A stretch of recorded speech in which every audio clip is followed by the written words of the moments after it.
खुदा बाप से बात करो। परमेश्वर, आज की टीचिंग, आज का वचन मेरी आत्मिक उन्नति का कारण हो। तेरा पवित्र आत्मा मुझसे बात करे खुदा बाप। अपने हाथों को उठाकर थैंक यू जीसस बोलते हुए, काम पूरा तूने सारा किया है, काम पूरा तूने सारा किया है, छोड़ा ना अधूरा कुछ भी। यीशु जी, यीशु जी, यीशु जी, करा मैं करा बंदगी तेरी। तू जो बोले दिन है, तू जो बोले रात है, तू जो बोले बोलूं मैं वही। अपने हाथों को उठाओ, थैंक यू जीसस। बाइबल कहती है कि अपने मिरेकल को, अपनी डिलीवरेंस को लेने का पहला रूल ये है कि खुदा के साथ सहमत हो जाओ। जो वो बोले तुम बोलो। अगर वो कहता है कि यहोवा तुम्हारा चरवाहा, तुम्हें घटी ना होगी, तो वो सही कहता है। अगर वो कहता है कि मेरे कोड़े खाने से तुम चंगे हुए हो, तो वो सही कहता है। अगर वो कहता है कि धर्मी का वंश बचाया जाएगा, तो उसके साथ सहमत हो जाओ। अगर वो कहता है कि वो तुम्हें कभी ना छोड़ेगा और कभी ना त्यागेगा, उसके साथ सहमत हो जाओ। खुदा बाप को बोलो, परमेश्वर मैं आपके साथ सहमत होता हूँ। प्रभु यीशु मसीह के सामर्थी नाम में मैं मांगता हूँ, आमीन आमीन। हालेलुया।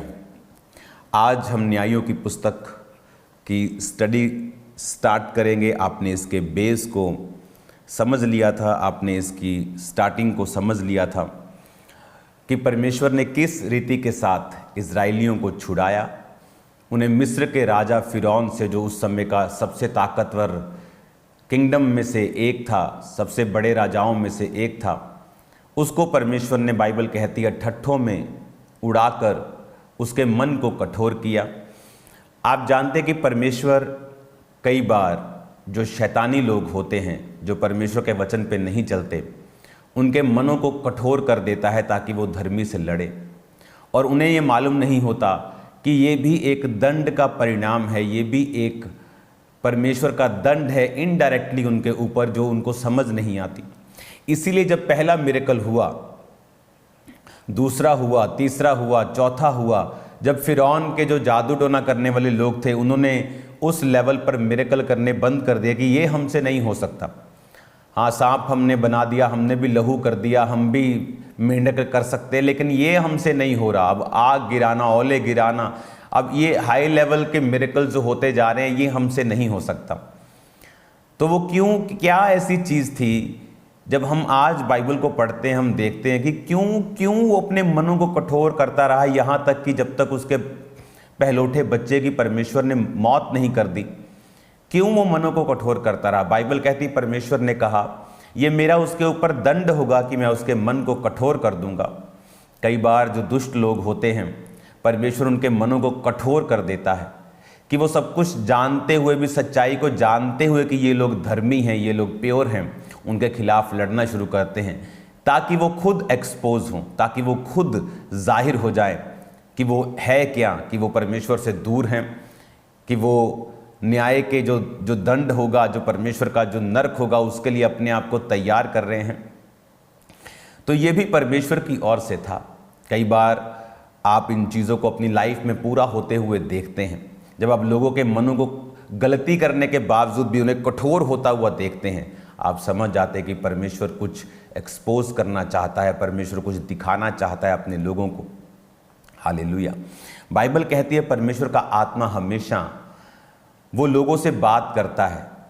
और जिस तरह परमेश्वर ने मुझसे बहुत सालों पहले बात की, तो जब परमेश्वर ने मुझे लोगों की रियलिटी को दिखाना शुरू किया, फेक लोगों की रियलिटी को दिखाना शुरू किया, तो मुझे कभी भी यकीन नहीं होता था। मैं तभी भी मानने के लिए तैयार नहीं था। जब लोग बोलते थे ये लोग फेक हैं, ये लोग फेक प्रॉफिट्स हैं, ये हैं वो हैं, मैं भी आज जो लोग फनी रिएक्ट करते हैं, मैं भी उनमें से एक था और मैं कभी बिलीव नहीं करता था जब तक कि परमेश्वर ने मेरी खुद की आईज़ को ओपन नहीं किया। और फिर मैंने समझा कि हाँ, जब वो घटना हुई थी इसलिए ऐसा हुआ था, जब ऐसा हुआ था तभी ऐसा हुआ था। इस जो सारी जो परतें होती हैं वो खुलना शुरू होती हैं और परमेश्वर एक धर्मी की आंखों को खोलता है।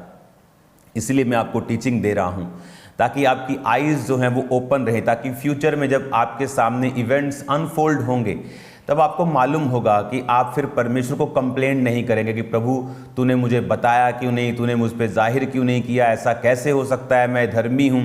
तो आपको मालूम होगा कि परमेश्वर तो ट्राई करता रहा, वो बताता रहा, लेकिन मैं स्टबन था, मैं ही ढीठ था, मुझे मालूम नहीं हुआ कि परमेश्वर मुझसे क्या कहने की कोशिश कर रहा है। तो आज जब हम इस वचन को सुनते हैं, ये कहाँ से निकले?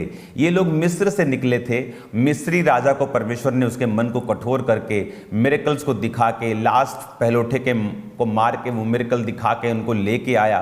फिर मूसा ने उनकी अगुवाई की, कनान के कुछ देशों पर कब्जा किया। फिर यहोशू ने अगुवाई की, कुछ और देशों के ऊपर कब्जा किया। लेकिन परमेश्वर ने कहा अभी भी मैं सब देश इनको नहीं दूंगा, क्योंकि अभी भी ये लोग पराये देवताओं की उपासना करते हैं। ये एक ऐसा अपराध है बाइबल में जिसका सबसे बड़ा दंड इजरायली लोगों ने पाया है। ये एक ऐसा अपराध है जिसके कारण परमेश्वर ने उनको शत्रुओं के अधीन कर दिया। और वचन कहता है,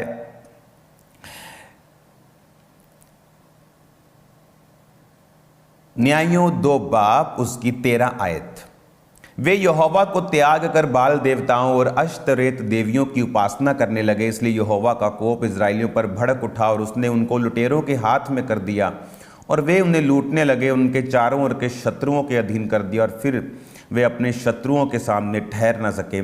जहाँ कहीं वो बाहर जाते यहोवा का हाथ उनकी बुराई करने में लगा रहता था, जैसा यहोवा ने उनसे कहा था, वरन यहोवा ने शपथ भी खाई थी कि यहोवा ने शपथ यानी कसम भी खाई थी, इस कारण वे बड़े संकट में पड़ गए। तो भी यहोवा उनके लिए न्याय ठहराता उन्हें लूटने वाले के हाथ से छुड़ाते थे, परंतु वे अपने न्यायों की भी नहीं मानते थे। वे व्यभिचारिणी के समान पराये देवताओं के पीछे चलते और उन्हें दंडवत करते थे। उनके पूर्वज जो यहोवा की आज्ञा मानते थे उसकी लीक को उसने शीघ्र ही छोड़ दिया और उसके अनुसार ना किया। अब आज हमें ये मालूम नहीं है कि जो लोग सेवकाई के लिए बुलाए गए हैं, जो लोग परमेश्वर के कामों को करने के लिए बुलाए गए हैं, उनका मकसद क्या है। न्यायियों का मकसद था कि वो परमेश्वर की उपासना करें, कि वो परमेश्वर के नाम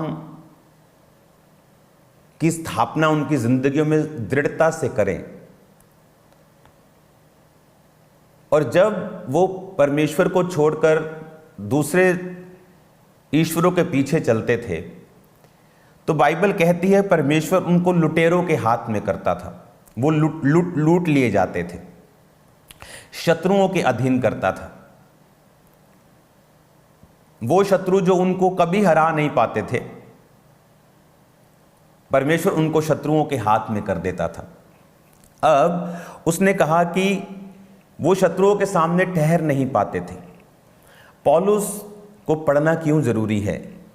पौलुस की पत्रियां हमें ये दिखाती हैं कि किस तरह से हमें वचन के अनुसार तो चलना ही है, पर अपने कॉन्शियस के अनुसार भी चलना है। हालेलुया।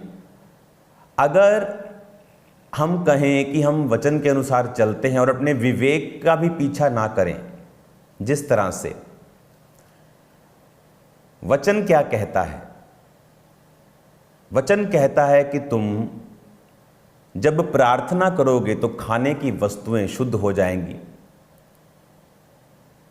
वो कहता है जो कुछ कसाईयों के यहां बिकता है उसे खाओ और विवेक के कारण कुछ ना पूछो।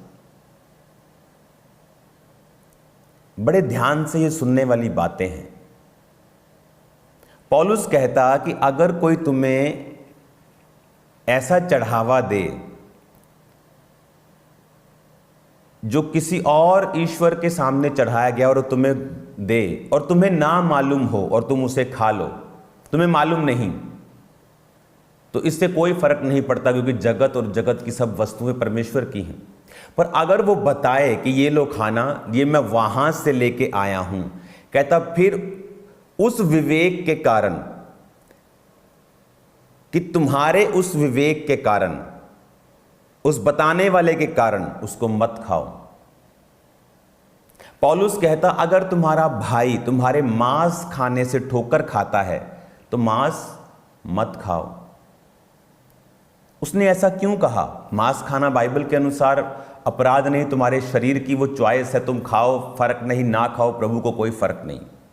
बट यीशु मसीह ने कहा वो मुंह में जाएगा और पेट में पड़ेगा और तुम्हारे टॉयलेट से निकल जाएगा, तो उससे कोई फर्क नहीं। लेकिन परमेश्वर ने कहा अगर तुम्हारा भाई, तुम्हारा कमजोर विवेक का भाई तुम्हें वो खाता हुआ देखे, उसको भी हियाव हो जाएगा कि वो भी उन चीज़ों को खा सकता है, जबकि उसका वो विश्वास मजबूत नहीं है।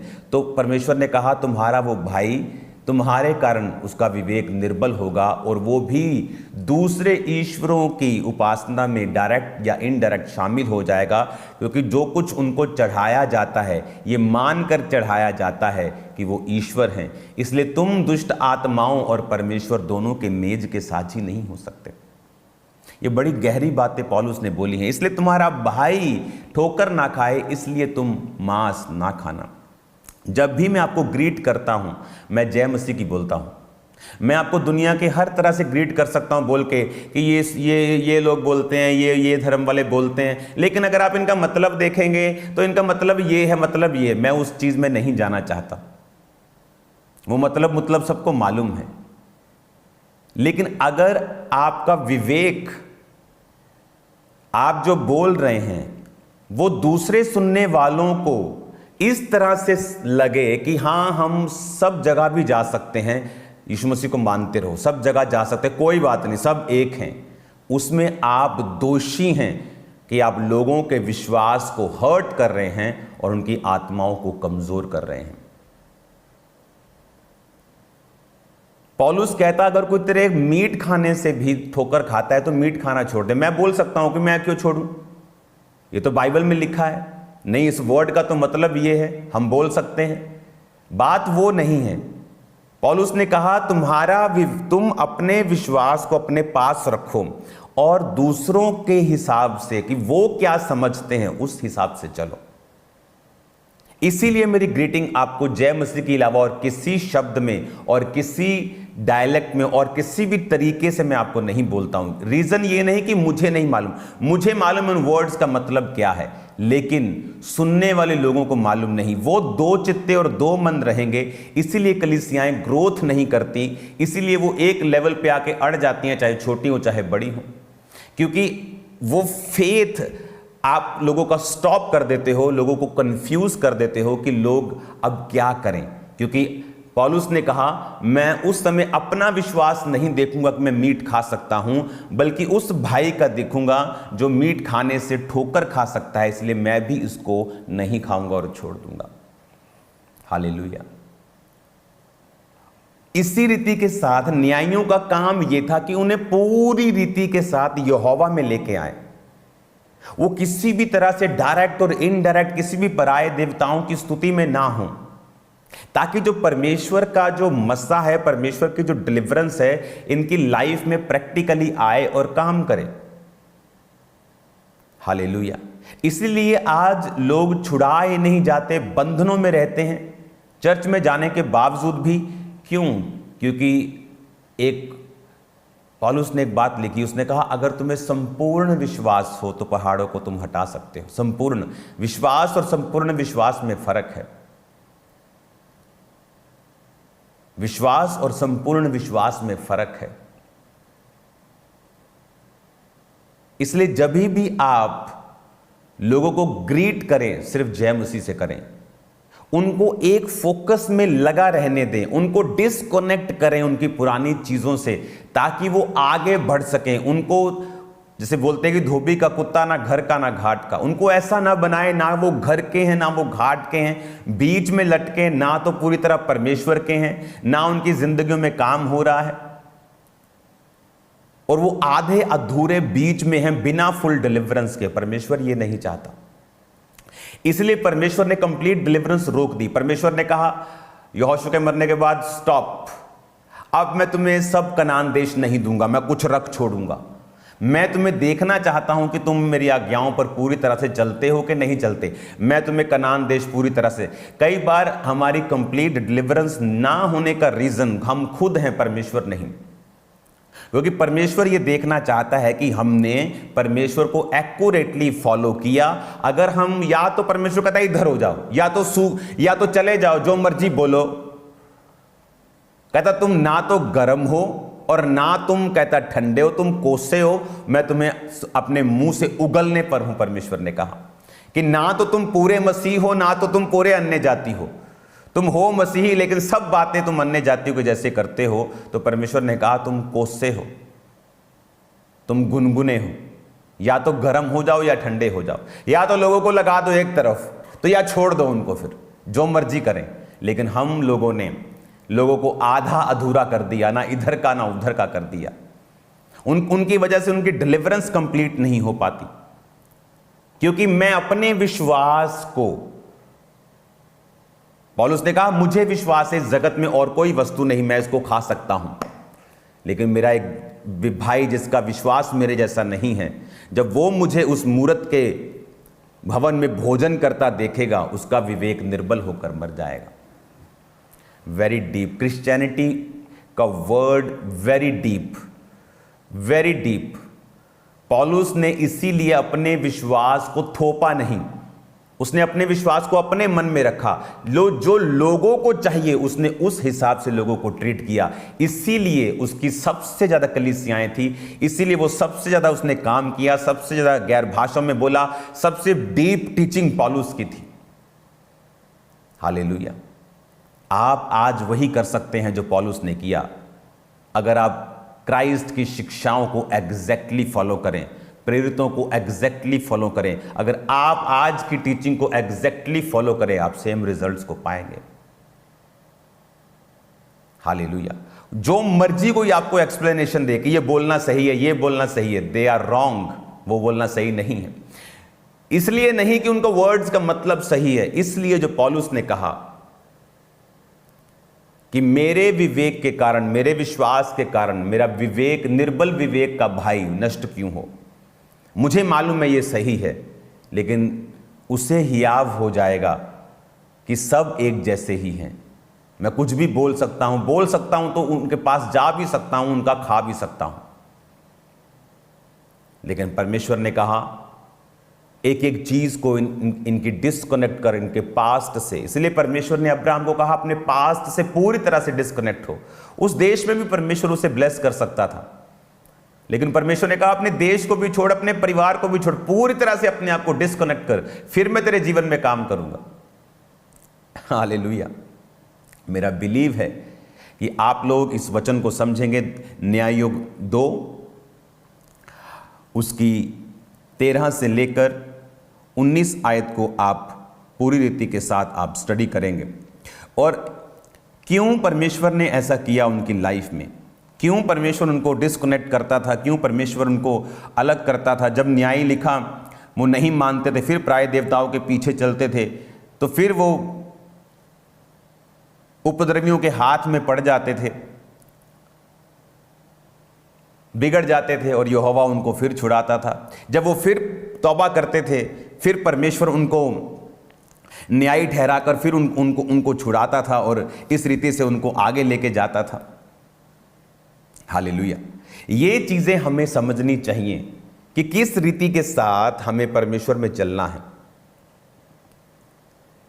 कि हमें अपना ध्यान भी रखना है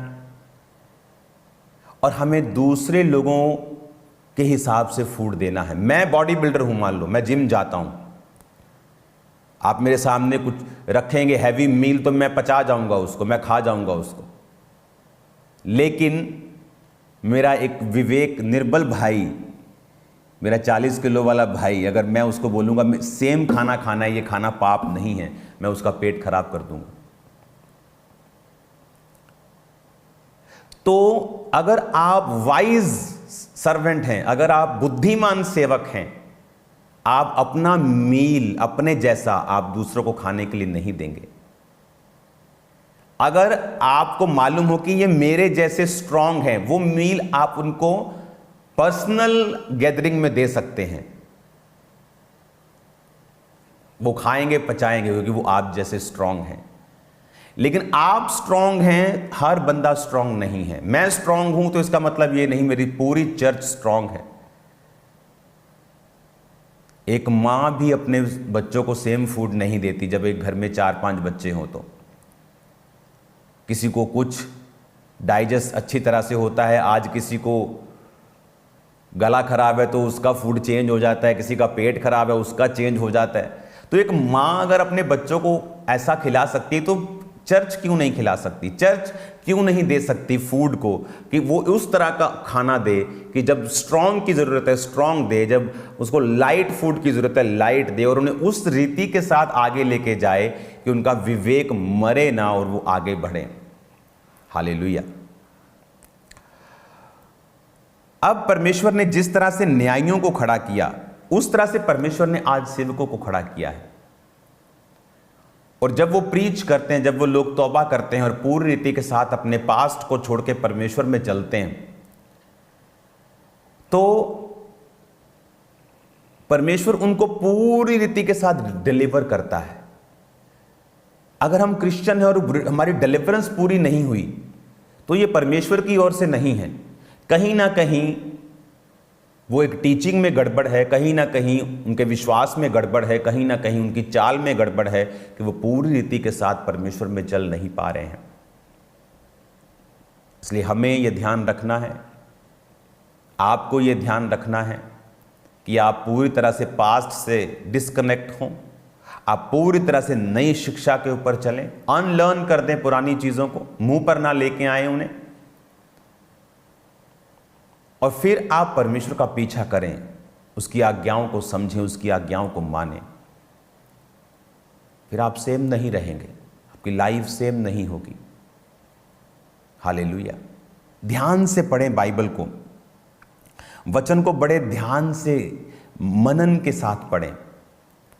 जहां मैं बाइबल पढ़ता हूं मेरे आसपास कोई मनुष्य नहीं होता, पिन ड्रॉप साइलेंस होती है, वहां कोई घर नहीं है आसपास।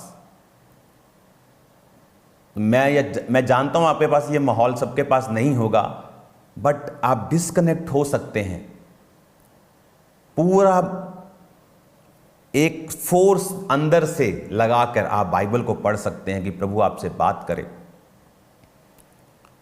इसलिए कुछ ऐसी शिक्षाएं जो आपके लिए अच्छी नहीं, जो एक विवेक वाले कमज़ोर विश्वास वाले भाई को हियाव दे सकती हैं सब कुछ बोलने का और फिर खाने का, फिर वहाँ जाने का, ये स्टॉप होना चाहिए। हालेलुया। और क्योंकि पौलुस कहता है अगर मैं मजबूत हूँ तो सब मजबूत नहीं हैं, कुछ निर्बल भी हैं। हालेलुया। इस न्यायों की पुस्तक में जब हमने परमेश्वर को न्याय करते हुए देखा, फिर उनको छुड़ाते हुए देखा अलग अलग रीति के साथ, और बाइबल कहती है कि जब परमेश्वर उनको न्याय देता था तो परमेश्वर फिर उनको छुड़ाता था। जब उनको परमेश्वर छुड़ाता था फिर उनके देश में जब तक न्याय जिंदा रहता था तो शांति बनी रहती थी। न्याय मर जाता था फिर वो पराये देवताओं के पीछे लग जाते थे। विश्वासियों को भी न्यायियों के लिए, पास्टर्स के लिए, अगुओं के लिए प्रार्थना करने की ज़रूरत है, क्योंकि शैतान ये जानता है कि इनको बढ़ाने वाले और इनको ब्लेस करने वाले लोग यही वो अगुए हैं, इन्हीं की अगुवाई में ये आगे बढ़ रहे हैं, इसीलिए वो अगुओं के खिलाफ चलता है। लेकिन जो अगुए गलत शिक्षाओं का विरोध करते रहे हैं, जो अगुए परमेश्वर में पवित्रताई के साथ चलते रहे हैं, बिना लालच के चलते रहे हैं, परमेश्वर उनका साथ देता है, देता था और देता रहेगा। और मेरा बिलीव है कि आप लोग इन शिक्षाओं को बड़े ध्यान से समझेंगे। रोज की रोटी ये आपके लिए ब्लेसिंग है, ये एक, मैं कहता हूँ ये मेरे लिए एक ब्लेसिंग है। इसमें आपको समझ आती है कि परमेश्वर में हमें किस रीति के साथ चलना है, और हम सिर्फ संडे या थर्सडे वचन के ऊपर फिर निर्भर नहीं होते। कि संडे थर्सडे हमने सुना, अब हम रोज सुन रहे हैं उसको, कल फिर हम सुनेंगे। God bless you all. इस वचन को आप नोट कर लें। न्यायों 3, 4 और 5 बाब, आप इसे कल मेरे साथ सुनेंगे। न्यायों 3 बाब, 4 बाब, 5 बाब, कल हम इसकी डिटेल में स्टडी करेंगे कि यहाँ पर इन तीनों बाब में, तीनों अध्यायों में परमेश्वर ने क्या किया। एक बड़ा डिलीवरेंस डे आ रहा है संडे। परमेश्वर ने मुझे आपको प्रभु भोज देने के लिए बोला है, और ये उस तरह से नहीं होगा जिस तरह हम प्रभु भोज लेते हैं। अलग अलग कैटेगरी में लोगों को बांटकर आपको आगे बुलाया जाएगा और आपके लिए पर्सनल प्रार्थना होगी। तो उस दिन मिस करने का मतलब है कि एक बड़ी ब्लेसिंग को मिस कर देना। अगर आपके फैमिली में 7 लोग हैं, 7 बैप्टाइज्ड हैं, वो 7 चर्च में होने चाहिए। जब मर्जी छुट्टी कर लेना, लेकिन नेक्स्ट संडे, इस संडे छुट्टी मत करना। तो आपको टाइम पर आना है, बैठना है, सब तैयारी हो चुकी है। अगर आप थोड़ा लेट हैं तो आपको ओवरफ्लोज हॉल्स में जाना पड़ता है, तो लेकिन आप बैठ जाएं और उसके बाद हल्ला ना मचाएं, बैठें आराम से और परमेश्वर की उपस्थिति को, और ब्रांचेस भी जहां भी आप होंगे तो वो आपको प्रभु भोज दिया जाएगा, और ये पहले कभी नहीं हुआ। तो इस प्रभु भोज को देने में इसको आवर्स का टाइम लगेगा, 1 घंटा भी लग सकता है, कितने लगते हैं परमेश्वर जानता है, उसका आत्मा जानता है। तो ये डिक्लेरेशन का टाइम होगा, डिलीवरेंस का टाइम होगा, आपको डिस्कनेक्ट करने का टाइम होगा। तो संडे भूलना नहीं है। ये थर्सडे भी मैं चर्च में हूँ ले हैंड सर्विस के लिए, तो ले हैंड के लिए तैयार हो जाओ ये थर्सडे, और संडे बिग डिलीवरेंस के लिए सिर्फ 2 वीक, थर्सडे और ये संडे। और आप सेम नहीं होंगे यीशु मसीह के नाम में।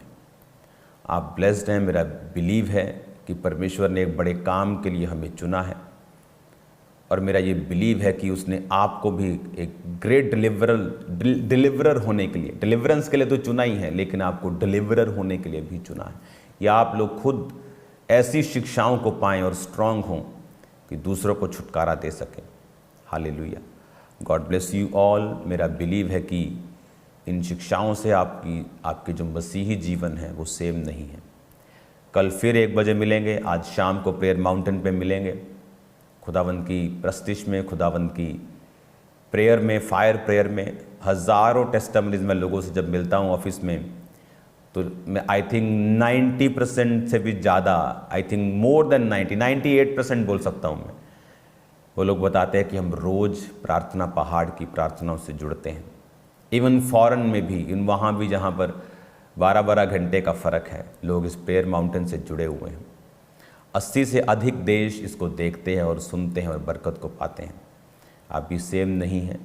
प्रेयर माउंटेन एक ब्लेसिंग है आप लोगों के लिए, और सब लोग इसमें आ रहे हैं, फ्री आ रहे हैं। आपको याद रखना है, आने वाले समय में बहुत सी घोषणाएं संडे या अगले संडे मैं करूंगा चर्च के लिए, और अधिक चीज़ें जो परमेश्वर ने मुझे बताई हैं करने के लिए।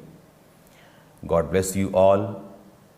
खुदावंद आपको बरकत दे। शाम को मिलते हैं, कल मिलते हैं 1 बजे। God bless you all.